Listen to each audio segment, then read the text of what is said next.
Thank you. Thank you. Dr. Deepanshu is here. He will be presenting on the perioperative guidelines on how to prevent endophthalmitis. Very important for Good us. afternoon, one and all.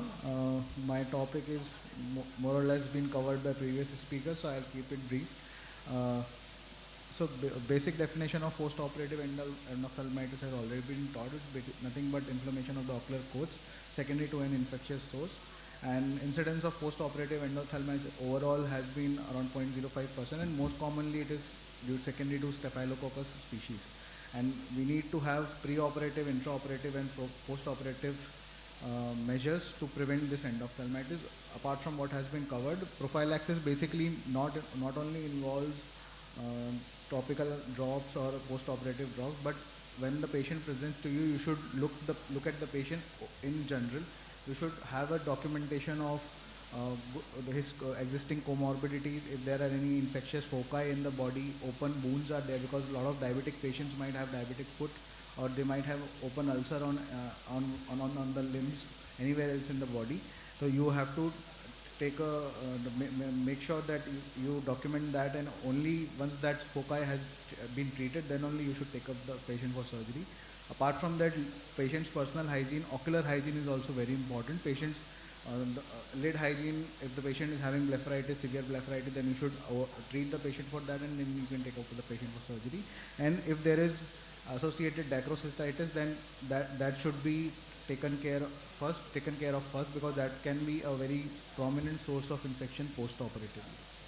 Apart from that, pre-operatively you can start the patient on topical antibiotics.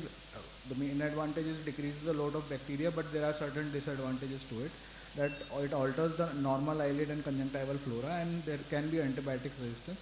And apart from that, it does not validate complete eradication of the bacteria. Povidone iodine has been an important tool. I feel personally that is a very good drug which can be started pre-operatively, and it has category 2 evidence in reducing endophthalmitis. 90% of the bacterial load reduces. It has minimal toxicity, and it has a powerful antimicrobial effect, and it penetrates the cell wall of the bacteria and reacts with amino acids and nucleotides, and leads to disruption of cell protein synthesis. If you have to use it over skin, you have to use 10% drug, and if it's over the conjunctiva, it has to be 5%. Coming to some intraoperative measures, the aseptic precautions, you need to be very careful about it.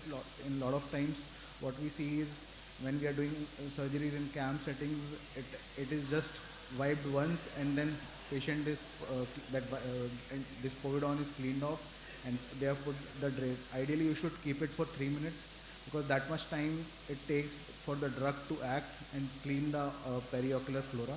And proper draping should be done. Sometimes people do cutting of eyelashes. That can be done or can be avoided, because we have significant amount of good drapes are available which can cover the eyelashes as well.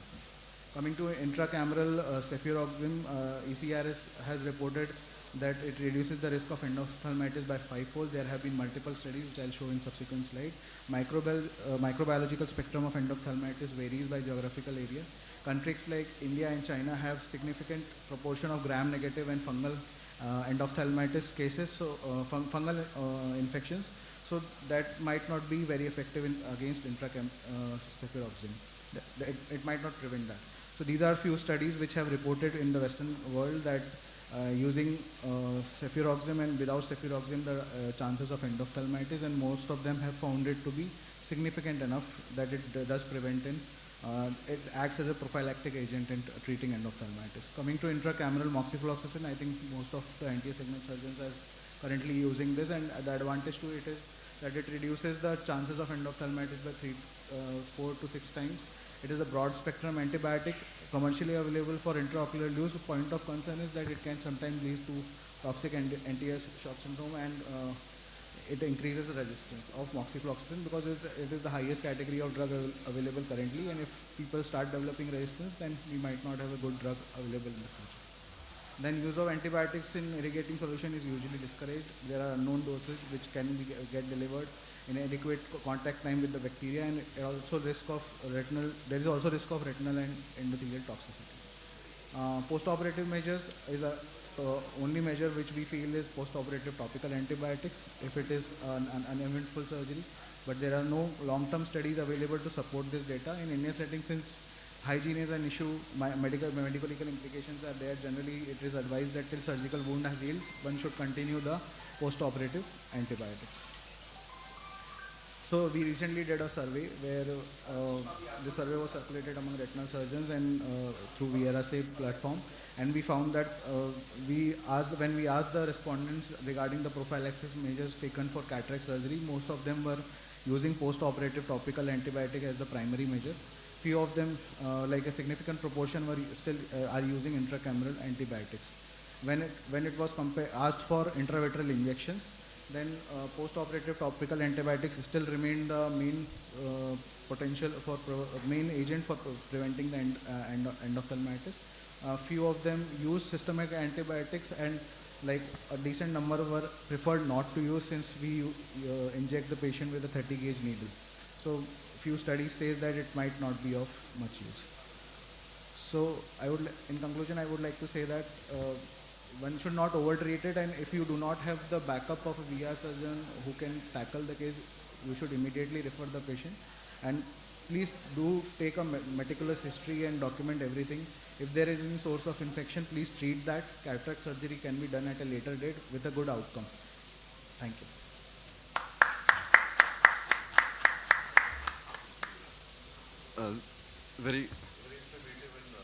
Very informative and interesting talk, Dr. Deepanshu. While Dr. Kaushik takes the podium, the common question is that the intravitreal injections, what is your protocol? Do you give antibiotics after the intravitreal injections or no? After intravitreal injections, do you give post-operative antibiotics? Topical.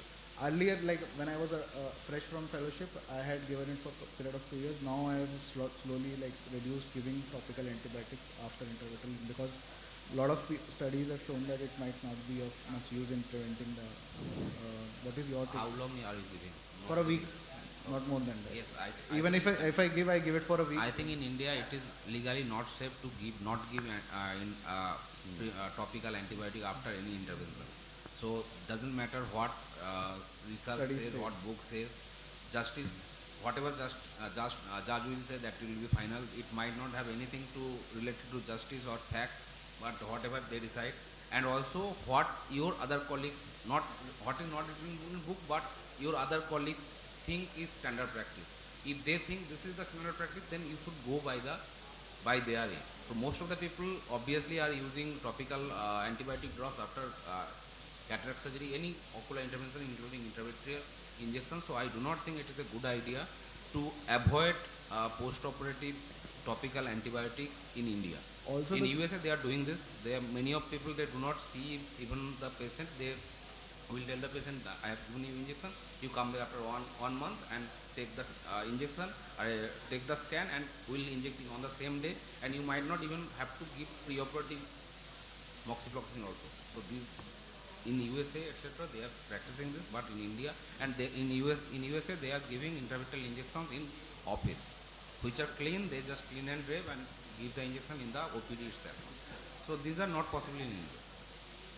Dr. Sethi, what is your, do you give? No, exactly. So this is a great, because my practice, I normally do not give post-operative topical antibiotics, but yes, I think the question here arises, are you safe medico-legally? And that is where the next stop is very important for us to understand as cataract and VR surgeons.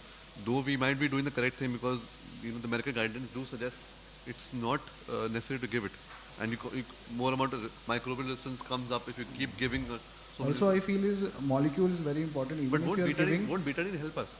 But instead, we are documenting betadine. It's not about the facts, because if some senior consultant comes, like you fall into trouble and you are in a court case, then they'll ask some senior people from ophthalmology will be taken, and they'll be asked, is this a standard practice that this person did not give moxifloxacin or topical any antibiotic, and this person developed endophthalmitis after 3 days? So is it standard practice? So then they will answer. No, my concern is we should not give moxifloxacin post-operatively for any event. Yes. Like after injection also we usually tend to give moxifloxacin. We can give lower category drugs like Cipro or ofloxacin, yes, or that even. That is okay, I think. But I think do not omit post-operative topical antibiotic, because for medical legal purposes at least. Thank you. Thank you.